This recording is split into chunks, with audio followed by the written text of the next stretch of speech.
Hi! Welcome to our channel. ఈ స్టోరీని copy చేసి ఇంకో ఛానల్‌లో రాస్తున్నారని ఇన్ఫర్మేషన్ ఇచ్చిన వారందరికీ thank you. Devanshi Parinayam episode number 46. Devanshi తన రూమ్‌లో రెస్ట్ తీసుకుంటూ ఉంటుంది. కాసేపటికి దేవాన్షికి మెలకువ వస్తుంది. నిద్రలో నుంచి మేల్కొని పైకి లేచి మంచం మీద కూర్చుంటుంది. బయట ఎవరివో మాటలు అంత స్పష్టంగా వినిపించటం లేదు గానీ ఆ వాయిస్ వింటే ఏదో తెలియని మమకారం. వెంటనే లేచి గబగబా డోర్ తీసుకుని బయటికి వచ్చి చూస్తుంది. సోఫాలో ఉన్న వాళ్ళ నానమ్మని చూసి, నానమ్మ, నువ్వెప్పుడొచ్చావు? ఎలా ఉన్నావు? బాగున్నావా? అని దగ్గరికి వస్తుంది.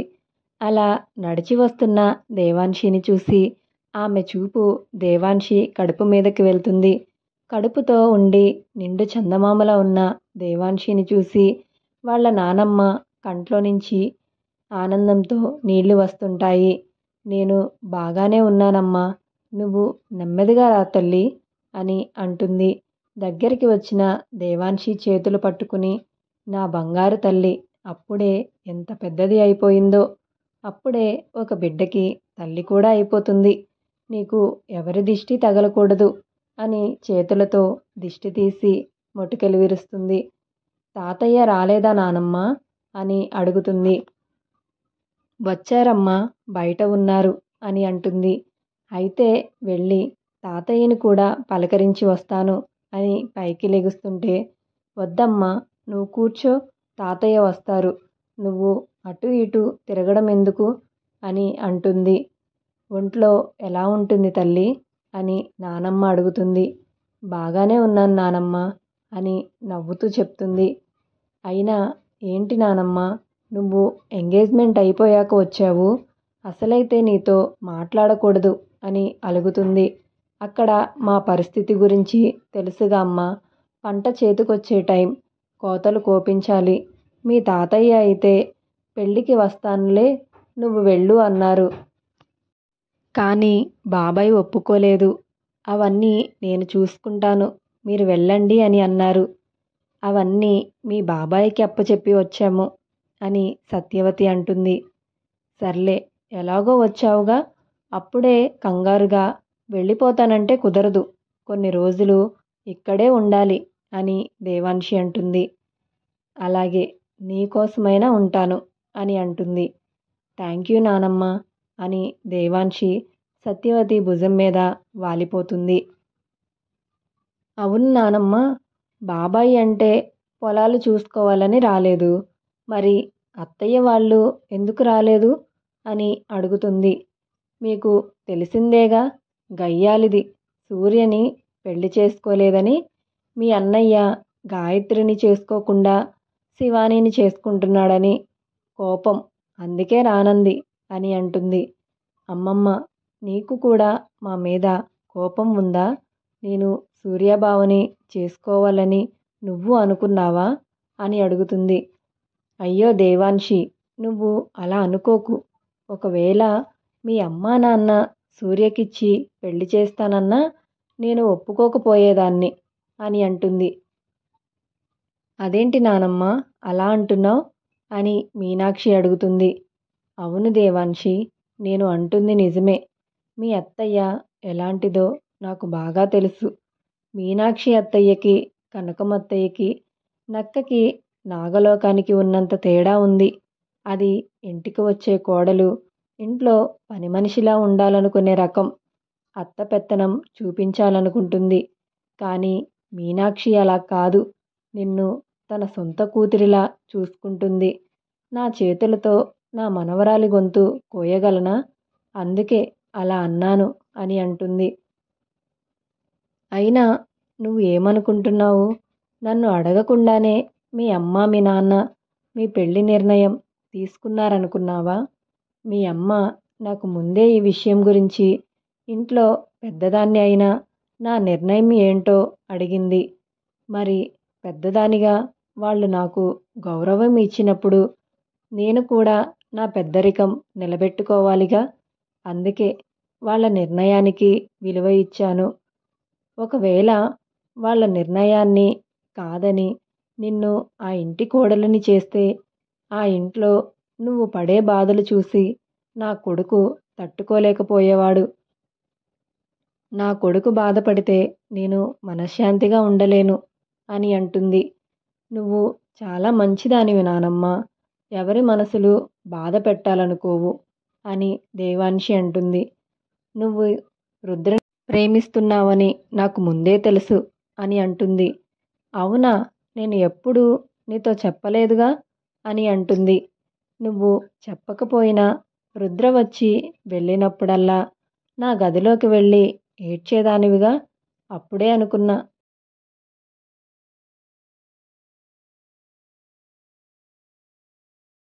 నీకు రుద్ర అంటే ప్రాణమని అంటుంది. అదేంటే నీ గదిలో ఏడవకుండా నానమ్మ గదిలోకి వెళ్ళి ఏడవడం ఏంటి అని కాత్యాయిని అంటుంది.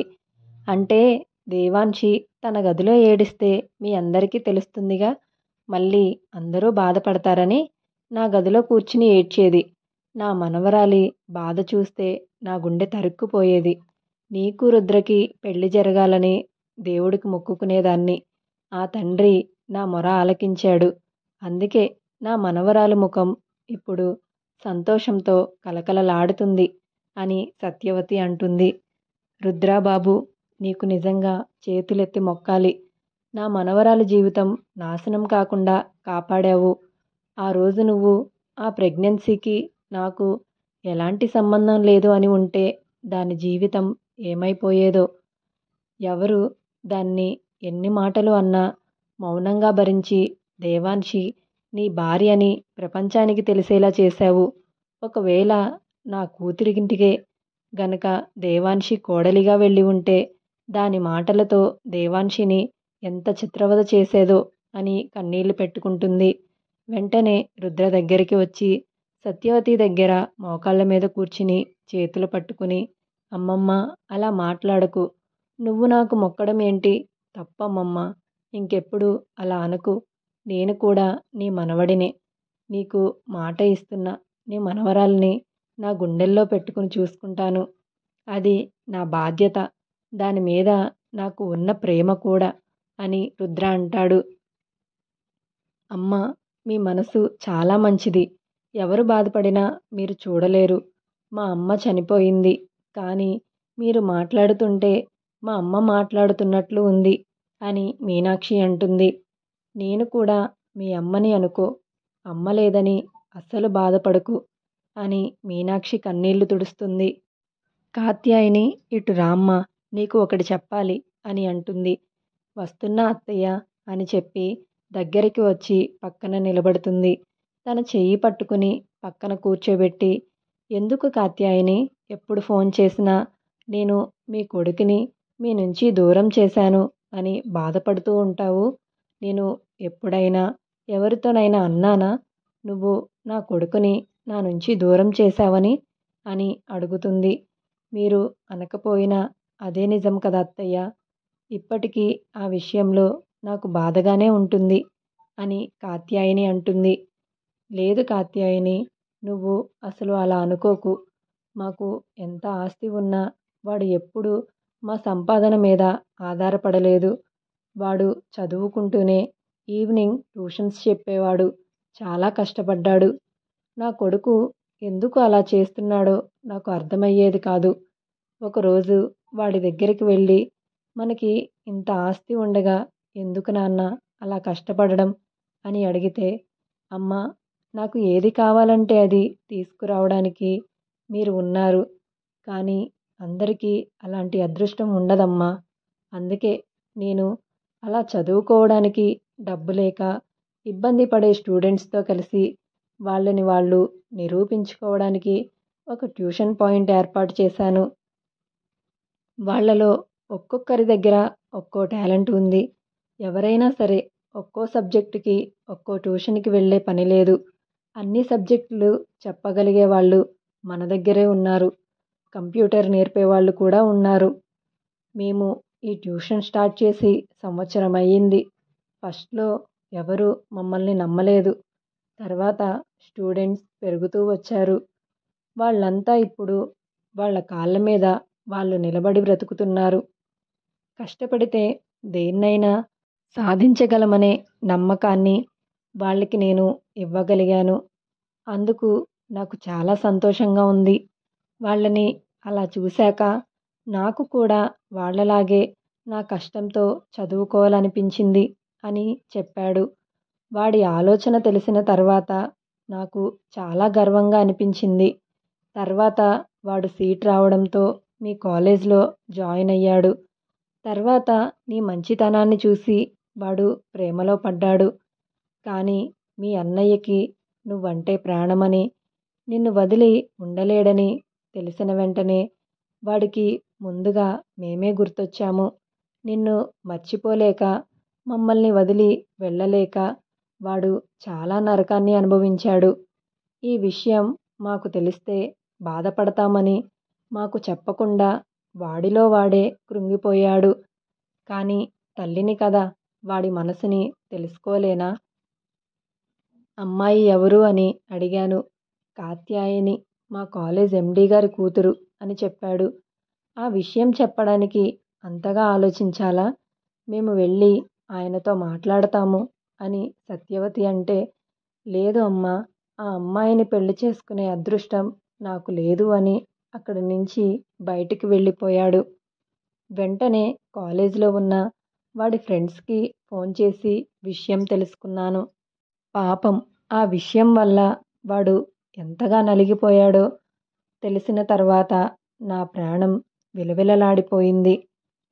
వాడు ఎప్పుడూ మమ్మల్ని నోరు తెరిచి ఏమీ అడగలేదు. ఫస్ట్ టైం నువ్వు కావాలి అన్నాడు. వాడిని మా దగ్గరే ఉంచుకుని ఇష్టం లేని పెళ్లి చేసి వాడి జీవితాన్ని నరకం చేయడం నాకు ఇష్టం లేదు. వాడి మనసు చాలా మంచిది. వాడు ఎవరిని పడితే వాళ్ళని ప్రేమించడని నాకు తెలుసు. అందుకే వాడిని నీ నుంచి దూరం చేయలేక నేను ఇల్లరికం పంపించడానికి ఒప్పుకున్నాను. ఇందులో నీ తప్పేమీ లేదు. చెప్పాలంటే నా స్వార్థమే ఇందులో ఉంది. నిన్ను పెళ్లి చేసుకుంటే వాడు ఎప్పుడూ సంతోషంగా ఉంటాడు అనే చిన్న స్వార్థం. ఇంకెప్పుడు మీ అబ్బాయిని మీ నుంచి దూరం చేశానని అనకు అని సత్యవతి అంటుంది. కాత్యాయని సత్యవతిని హగ్ చేసుకుని కన్నీళ్లు పెట్టుకుంటుంది. అక్కడ చూడడానికి అంతా మంచి ఎమోషనల్ సీన్ జరుగుతుంది. చూస్తున్న అందరికీ కన్నీళ్లు వస్తాయి. ఇంక చాలు, ఇది హ్యాపీగా ఉండాల్సిన సమయం, ఎమోషన్స్ ఎక్కువైపోయాయి అని సత్యవతి అంటుంది. మీనాక్షి వెళ్ళి అందరికీ టీ పెట్టి తెస్తుంది.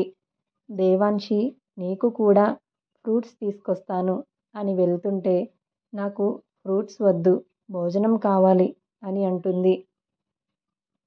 సరే అయితే అని చెప్పి భోజనం తీసుకొచ్చి తినిపిస్తుంది.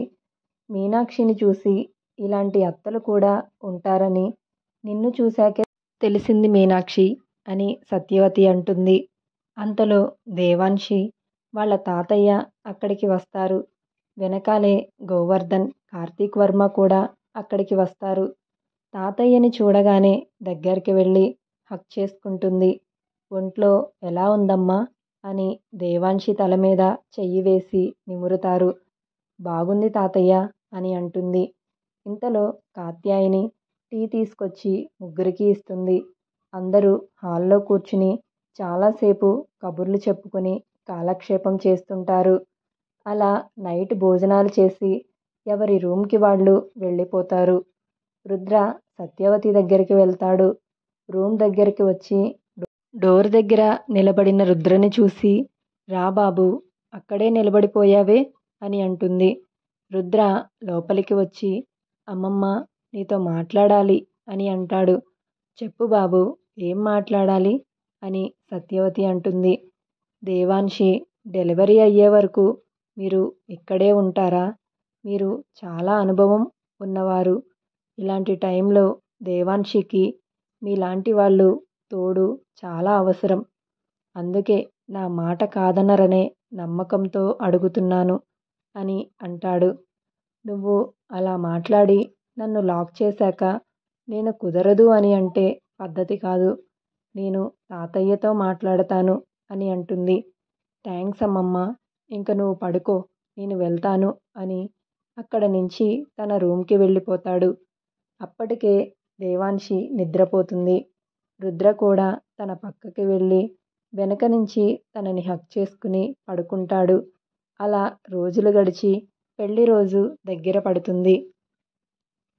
ఈ టైంలో దేవాన్షికి హాని చేయాలనుకున్న వారి గురించి కూడా కనిపెడతాడు.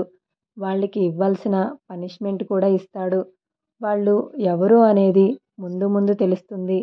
కానీ దేవాన్షి హెల్త్ కండిషన్ మాత్రం అలాగే ఉంటుంది. రోజులు గడిచే కొద్దీ రుద్రలో టెన్షన్ ఎక్కువవుతూ ఉంటుంది. ఇలాంటి మరిన్ని ఇంట్రెస్టింగ్ ఎపిసోడ్స్ కోసం మీరు నా ఛానల్ని సబ్స్క్రైబ్ చేయండి, లైక్ చేయండి, షేర్ చేయండి. స్టోరీ కనుక మీకు నచ్చితే కామెంట్ చేయండి. Thank you.